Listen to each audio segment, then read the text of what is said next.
Is it really possible to make bakery-style meat pies at home? Yes, and I'm showing you how I do it. Affordable, easy, and full of flavor, rich filling, golden crust, and zero stress. Let's start with the filling. I began by heating some oil in a pan and lightly frying chopped onion for about a minute to release their aroma. Then I added my chopped meat and seasoned it with beef seasoning, freshly crushed garlic, ginger, and seasoning cubes to taste. I stirred everything together and covered the pan, allowing the meat to release its natural juices. Once it simmered well, I added chopped Irish potatoes along with just enough water to cook them through. I covered the pot again and let the potatoes soften fully. After that, I added the chopped carrot and allowed them to cook for about 2 minutes, just enough to retain their color and slight crunch. To thicken the filling, I used a simple flour and water mixture. I poured it in and stirred until the mixture came together with a thick, nice consistency. I gave it a taste and adjusted the seasoning where needed.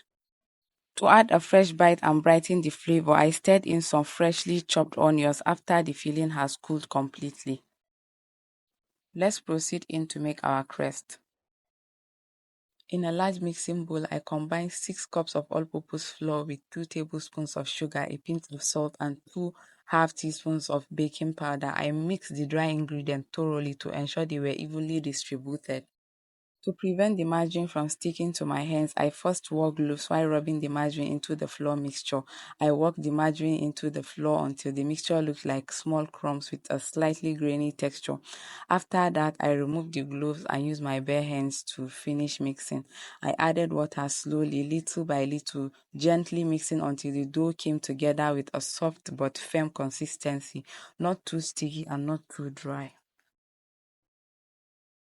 Once the dough was smooth and workable, I covered it and set it aside to rest before rolling it out and shaping the crust. I sprinkled flour on my work surface and proceeded to cut my dough into portions and rolled each one slightly bigger than my cutter. This helps ensure the edges seal properly when clipping. No open corners, just neatly covered pies. If you don't have a meat pie cutter, don't worry. You can use any round shaped item you have at home like a bowl, cup or a lid to cut out the dough. Once you've added your filling, use the tip of your fingers to seal the edges. This creates a unique homemade design and works just as well as a cutter. I cracked 1 egg, added powdered milk, and whisked them together to make an egg wash.